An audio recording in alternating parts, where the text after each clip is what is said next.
Amigos de SEO Top Secret, me da mucho gusto para este primer programa presentarles una entrevista con Naomi Simson, que es una de las empresarias más importantes de Australia, quien no solo ha participado en 3 temporadas como inversionista del programa Shark Tank, pero también levantó desde cero uno de los negocios más importantes de comercio electrónico en este país, que se llama Red Balloon, y otros negocios más que ella nos va a platicar electrónico. So, Naomi, I just did a brief introduction about this interview with the people that are gonna watch this video. So thanks so much for taking the time of joining, and let's go straight away to the questions, right? Fantastic. So Thanks for having me. no, thank you.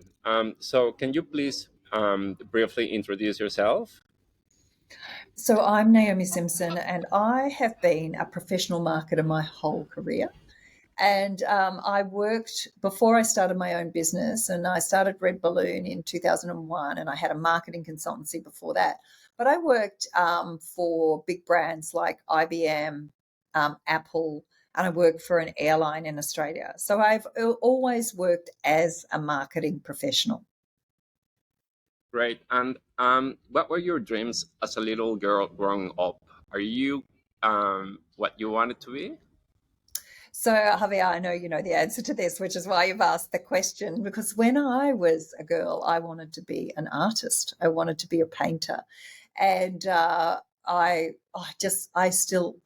continue to paint. But my art teacher said to me, I can see you famous after you're dead and starving in a garret. And that was not that, inspiring. So my mum said to me, she said, why don't you go and study marketing? And in some ways, advertising particularly, and back in those days it was really mainly advertising and promotion, is a creative game. And she thought that would fuel my creative engine. However, I would still be able to feed myself, and she thought that was very important. Right. But what was the trigger that made you quit work and open your own business? So I found that when I was working for Apple, and we are talking about last century, like literally, so when you have a senior role, you have to do whatever your employer says. If you need to be in Cupertino or you need to go to a conference. And I had a small child and I had no family around me to support. So I wondered if I could become a freelancer and start a home-based business. So the reason I left my corporate career was because I wanted flexibility to be a mum and enjoy being a mother, as well as not giving up my career. And I did that in Bright Marketing for about 3 years. And then I saw that the internet was beginning to take off. And I spoke to one of my clients, actually, who said there's a business in the UK, which is a catalogue and call centre business called Red Letter Days. And maybe we could do that here, but make it online. And I contacted the founder of that business, and she wasn't interested in opening Australia, not interested at all. So, we went our own way and we created Red Balloon. As it happens, he didn't end up joining in the business because he was offered a management buyout of the tech company he was running. And so, that's how it started. How Red Balloon started was actually because I was looking for a flexible life. And I thought running an online business meant I could play with my kids in the day and work at night. And that did not work. Well, it worked really well, no? So what message did you want to get across with your book, Live What You Love? And I ask this question because I know how passionate are you about the things that you do. And if you don't put your heart on your projects, you just don't participate. So what can you tell us about that book? I wrote that book because I write for LinkedIn about, I don't know, it must be 10 years ago. They were developing this kind of content platform and they asked 120 of us from around the world to write. And I was one of 2 writers from Australia. And that's because I've been blogging for like 15 years or something, like 5 years before that. And so I had a reputation as a commentator in business. And so LinkedIn asked me, and then they would give us subjects every month. And they asked me the question, what would you tell your younger self, which is a standard kind of question to ask an entrepreneur. And and a blog post for LinkedIn is about 600 words. And when I got to 6,000 words, I was like, guess I'd tell myself a lot. And at the time, Stuart and we have 4 kids, and they were kind of late teens, early 20s. And it was as if I was talking to them about some of the things that I wish I'd known. And so I spoke to a friend of mine who's a publisher, and she said, if you just keep going, there might be a book in it. It did require a lot of editing from the publisher, but it was really a very cathartic process about discovering one's passion. And passion is your personal energy. It's what gives you joy and what gets you up. It's your passion. And then I talked about the importance of persistence, like really sticking with something, listening and responding, but really listening. And then I explore the whole notion of positivity. So the words we use create our reality, and that's very important, of how we choose to describe something, or even the self-talk and how we talk to ourselves. And the final part of the book is about discovering your purpose. And purpose and passion are different, and often people confuse them. But purpose is about how you contribute, is about how you make the world a better place. It is about doing something for other people. And so on Shark Tank, I was listening very carefully for whether people were doing it for themselves, whatever their business was, or whether they were doing it for others. And it is that purpose, because when you work for other people, and you see what gets created, or the contribution, or making life better for somebody else, that's what drives this energy to keep going. So that's where the book came from, Live What You Love. And I think you can still get it in electronic version. It still sells, I think, because I still get royalty checks. They might be $12, but I still get royalty checks. It's available on Amazon, right? So, so what about positivity? Like, how important is to remain positive in business? Can you give us a detailed example of a scenario where you remained positive, and what was the result of it? Well, I think I'll go back.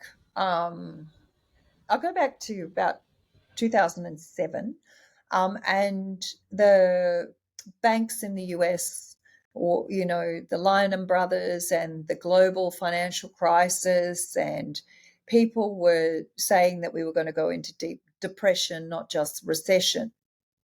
And my business was only 6 years old then, and I was really confronted by that, because every business owner at some point goes, oh my goodness, I don't know what's going to happen. What can I do? And that's a really important question. It's a really important question. What can you do? Because there's so much you can't control. And if we look at the world today, it's even more chaotic than it was then. We have more things impacting us. And it's actually, how do we protect ourselves as leaders to be able to say, what is my path forward? So I said, okay, let's ignore everything that's going on. What are the 2 things that I need to do to protect my business and my people? And the first thing was, I needed to invest in technology, because technology was changing so fast, and I needed to stay learning, curious, growing. And the second thing was to invest in people. And that was not just getting more people, but supporting people on their own career growth. And as it happens, in that moment, in that time, in that year, the business grew 65% because we just stayed curious. So if you get to this point of defeatism and not remain, there's what you can control and what you can't control, but remaining positive is one of my innate strengths, and I know that, is I always look for, what can I do? I don't take on the world's problems. I literally cannot. So I look at what I can influence. And that is about remaining positive. Fantastic. So, do you remember that moment when you realized that Red Balloon was becoming a big Australian business? What I was, do. I remember something about American Express that happened there, and then it was like boom. So it was actually the second year. So this is 2002. And I'd given up all of my marketing work, and I was really just focusing on Red Balloon. And that was my 100% of my energy. And it was actually Christmas, but even before that American Express story, um, it was Christmas, and we did a small radio campaign, really, really small, um, because some of the radio agencies will sell off their leftover availability, but you don't get any say when it's on. So it might be at 3 o'clock in the morning, or it's not in their peak size, and they will package that up and sell it really cheaply, or they did then. I don't know if they still do. And so we were running ads at all this time, and I was running the business from home, and there was a knock on the front door, and this man says, "I want to buy from your website, and here's the cash." I go, "Oh my God, Oh, there's a real customer at my house wanting to spend money on the website." And I go, oh my goodness, this is actually getting traction. And the only way he would have heard about that was through the radio ads, because this was before all of the stuff. Like, Google was in its infancy, and Google AdWords had not been launched yet. Like, I'm talking literally 1,000 years ago. And then the year after that, I did a corporate gift show, and one of my clients, Xerox, came to me and said, we really want you to do some marketing consulting work, and we want you to run an incentives program for our sales team. I said, I'm not working anymore. I'm doing this Red Balloon. They go, well, that looks like it'd make a great incentive program. And it never occurred to me. And they said, but you need to be national. That's when we went national, not just in Sydney and New South Wales. And then I said, but would you be a case study? So we had a few kind of clients, and then American Express literally knocked on the door and said, we've done some research, and our platinum card holders really want more experiences, and we've done an internet search, and you're the only experiences company we could find. Would you join our membership rewards, and we would like to promote you?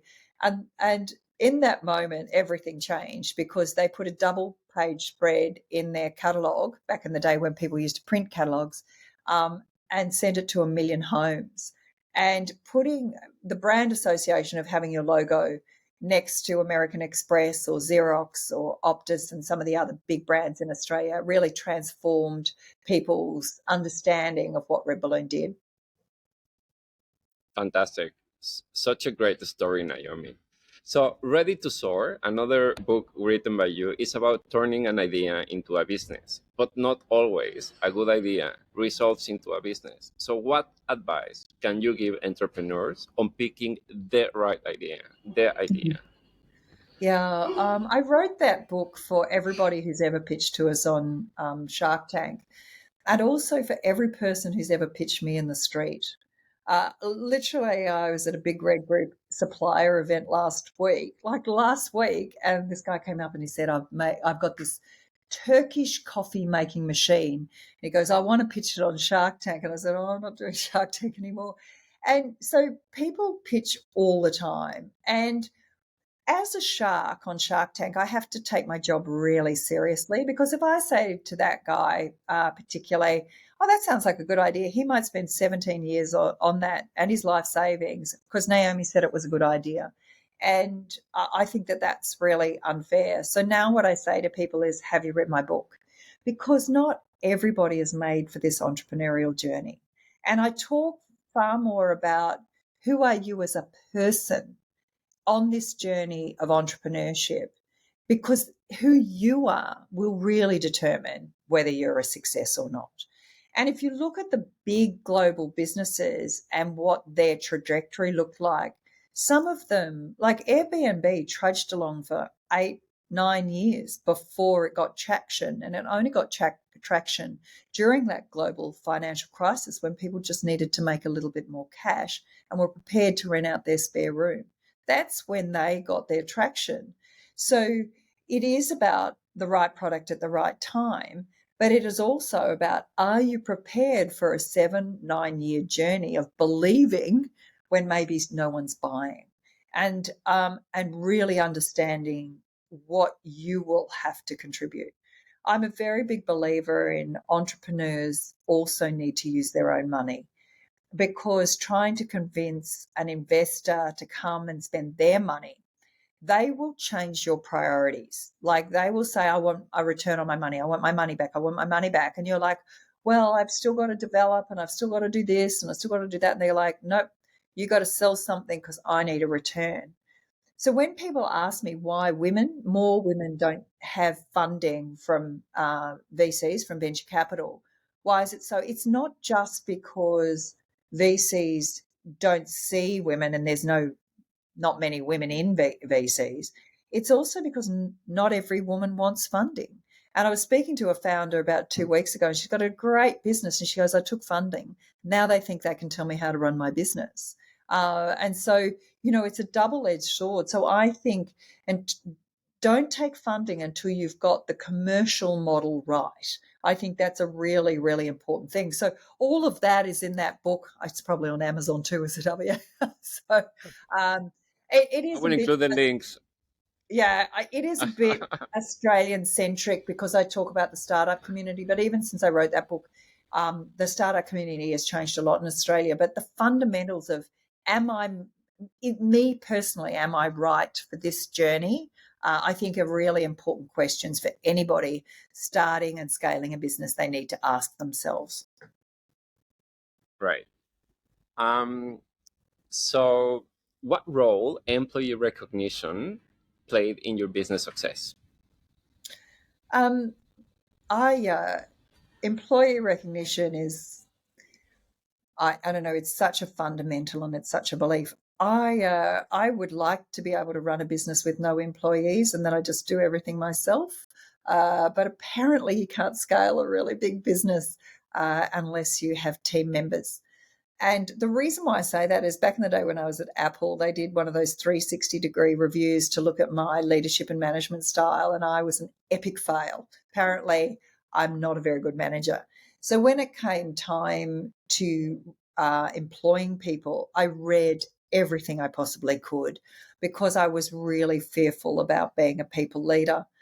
And I learned so much, first of all, that people have different strengths and acknowledging that people will do their best work in different ways. And so knowing my own strengths and knowing my non-strengths has been very valuable to me. And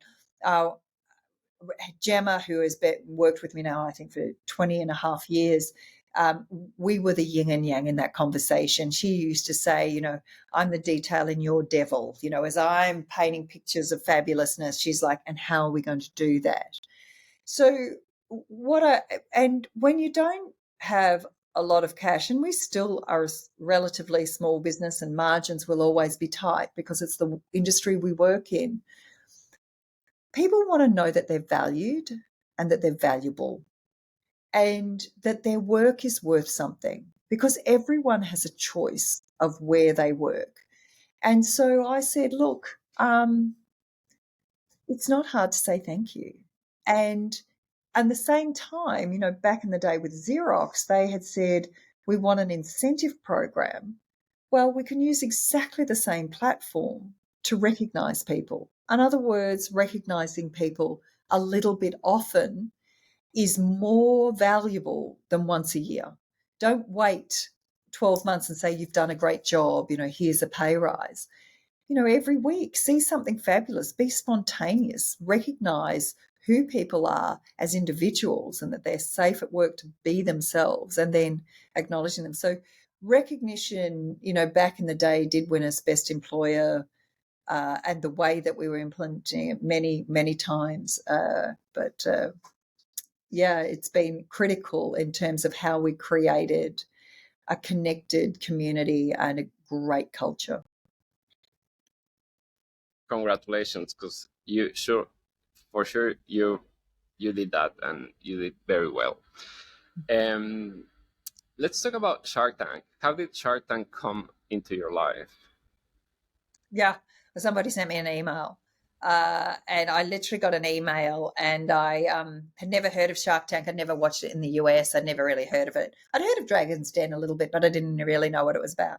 And then I was in the I was just in the office, and I put my head up, and my colleague Megan and I just yelled out. I said, "Oh, has anybody heard of this Shark Tank?" And Megan goes, "Oh my goodness, you would love that." And I said, "Oh, they've asked me to be on the show." And I said, "Will I get wet?" And she just laughed. Like, I had no idea what it was. So they were looking for entrepreneurs who had got to a certain level in their careers.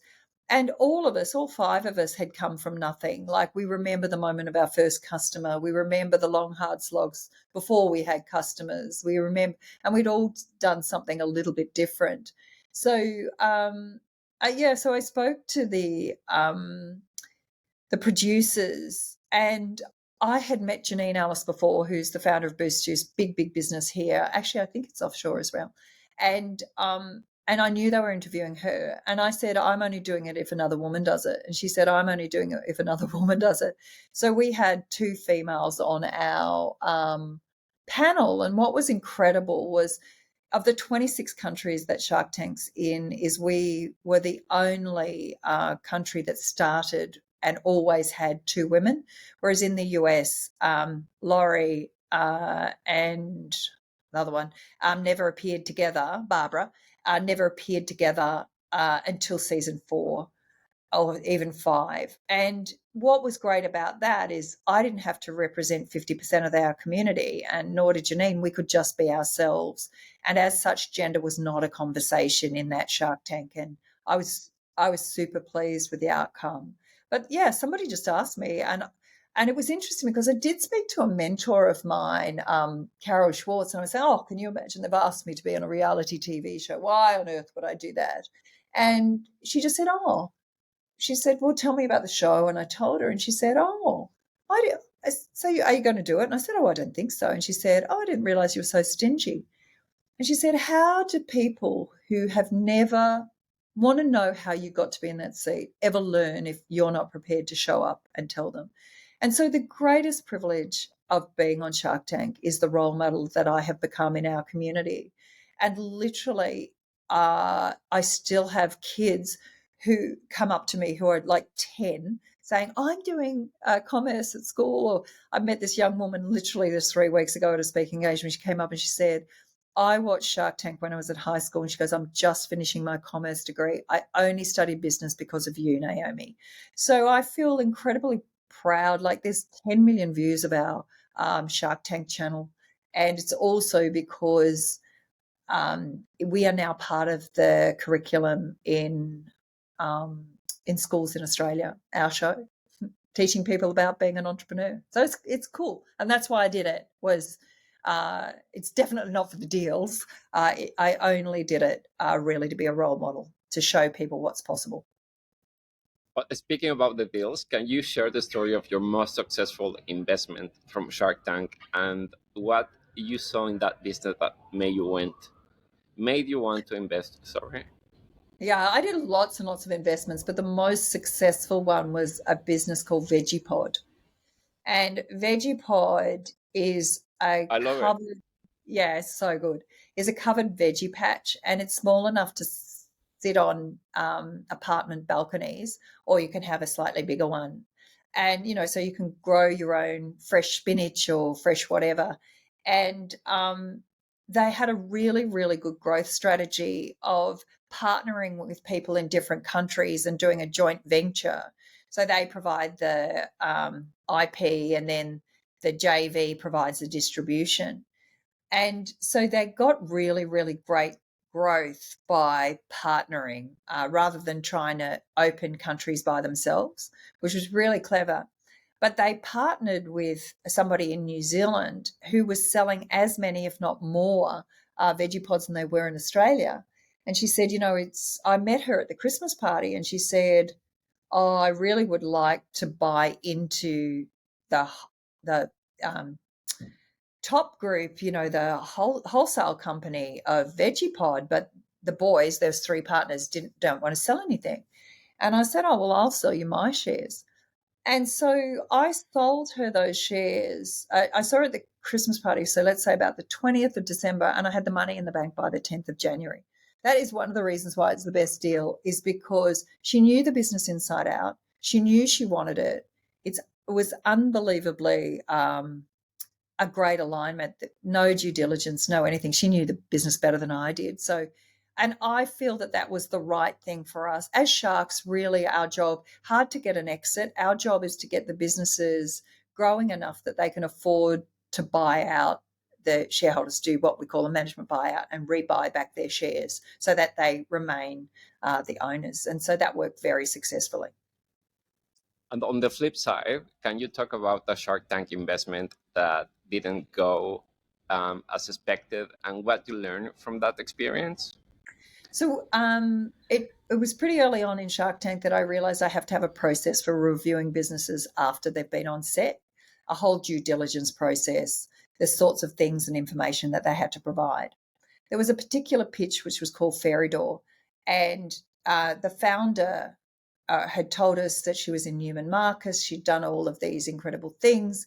It was so successful that she wanted her husband to leave the police force and join the business, and he was going to head up logistics.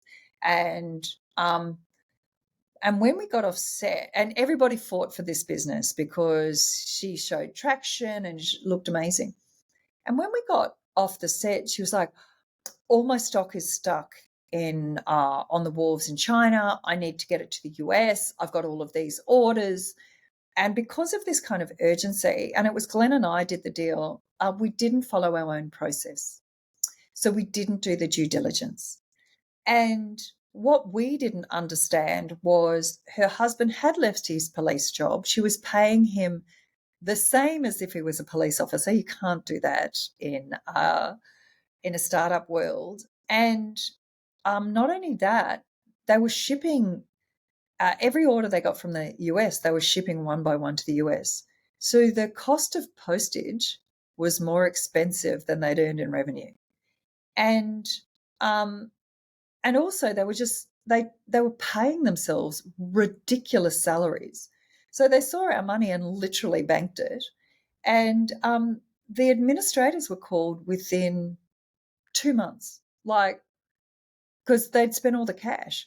And Glenn, who was my fellow shark, he's done 200 or more transactions of rolling up businesses. And he goes, it is the fastest money I've lost. And both of us felt completely conned, our really good nature. And then I always follow the process. I never swayed from it again, and that kept me safe. So the one time I said, oh, okay, you need your stock, it really bit us. And I would say that there was not always truthful stories told in that particular episode as well.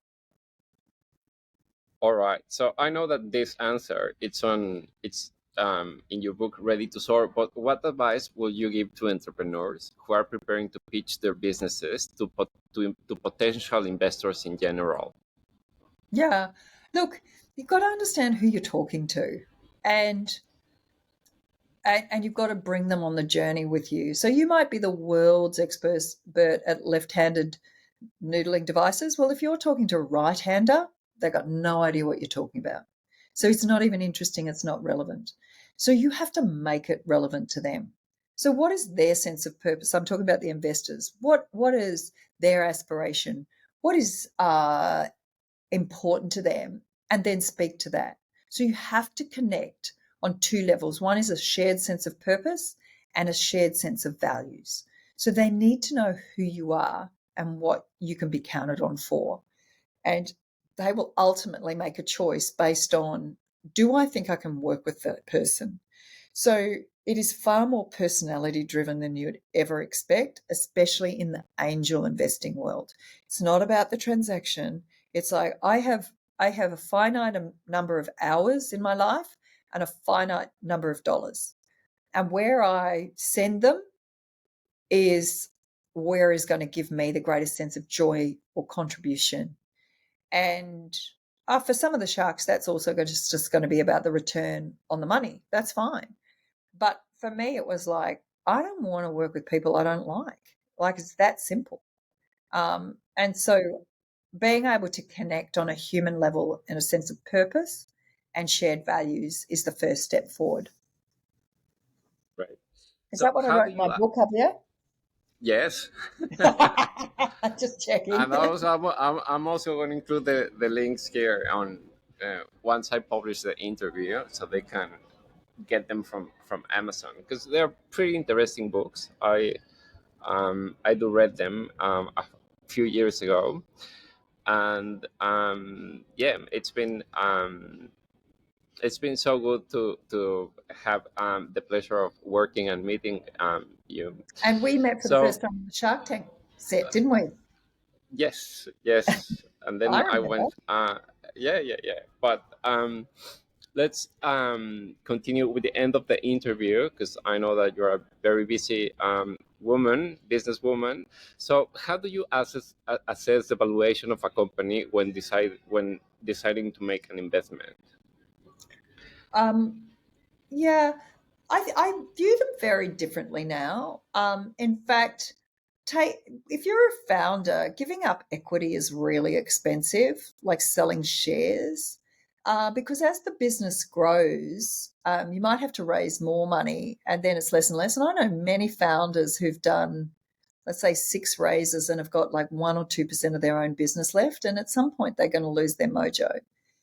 So, with angel investing, I now look at how we can provide not necessarily a convertible note, but a loan, and a loan that gets repaid based on the growth of the business. So, most of the businesses, in terms of investing, the sad thing is that they just need working capital. And so to sell equity just to get working capital is not a good decision. So if you're going to sell equity, you want to make sure that especially in the angel world, that whoever is buying that equity is delivering more than just cash. Because otherwise, borrowing cash is so much cheaper, whether it be from a bank and so I very much changed my approach. And the other thing is, it's very hard to get an exit. As I said, the ideal scenario is to get a management buyout where actually the founders have enough that they can then buy you back out. But that's really hard. And so knowing that there's an end date to the angel investing is also a really good thing, because then you can reinvest in another business and reinvest in another business. But if you hold your cash up and you're not getting a return at some point. So 2 things. One is look at different ways of getting cash into the business, but also make sure that that person is bringing more than cash, such as networks, opportunities, and so forth. Yeah. Um, yeah. So, what trends or industries do you see as particularly promising for entrepreneurs today? Technology, So agribusiness, like. yeah, so look, there's no doubt that there's some really big themes. How people implement AI is far more interesting than talking about AI. How are people using it for productivity, and people who understand how that works? That's interesting. Cybersecurity is very, very interesting. But there's also some other big trends, and I would say agribusiness is really one of them, is how we get more efficient and effective with producing nutritious food. And the other thing is how we get better with turning brown industries green through better business practices. And so, they're kind of the big rocks that I'm seeing at the moment. Um, Rather than the sorts of things that we were seeing 10 years ago, whether that was social media or all sorts of things. But really, we have to feed our planet and we have to have fresh water. And how we do that, I think entrepreneurs who are working on the energy question will see some really great returns, but it will be a long road. Right. So, well, almost there. What advice do you have for the viewers of this interview that might be considering getting into angel investing or becoming entrepreneurs themselves? Are you sure?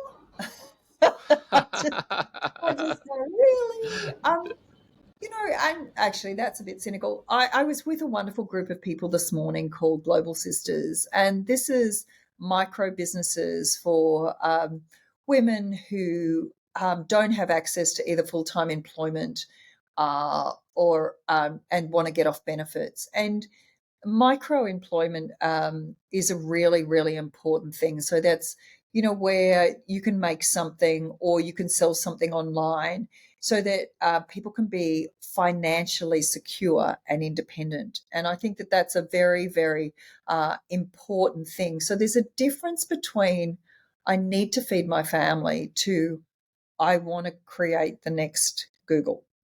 And so be really clear about that. All is not what it seems when people say, oh, I want to start a business, I'm going to have this incredible lifestyle. If you have people depending on you, it's a lot of pressure. We have hundreds of employees and thousands of small businesses who depend on us every day. And I feel the pressure of that. So I think be really, really clear in what you wish for and why you're wishing it. And it's absolutely okay. You don't have to start a big business. A good small business that produces profit is equally valuable and valued. Thank you, Naomi. And final question. How do you see yourself in 5 years? Oh, well, by then people will only be buying my paintings and I'll be living off I'll be living off my toil. I think maybe you should put the link to my website, Javier, for the Naomi Simson art. No, in 5 years' time, I'll be working probably still on boards and contributing to our society in a bigger purpose. But in 5 years' time, I'll probably be painting a little bit more. And for sure, I'll be a grandmother by then. I can hardly wait. All right. Thank you, Naomi, for your time. Espero también que todos hayan disfrutado de esta entrevista y que les haya dejado algo importante. Thank you, Naomi, again. So my pleasure. Thanks for having me. Lovely to see you. Bye.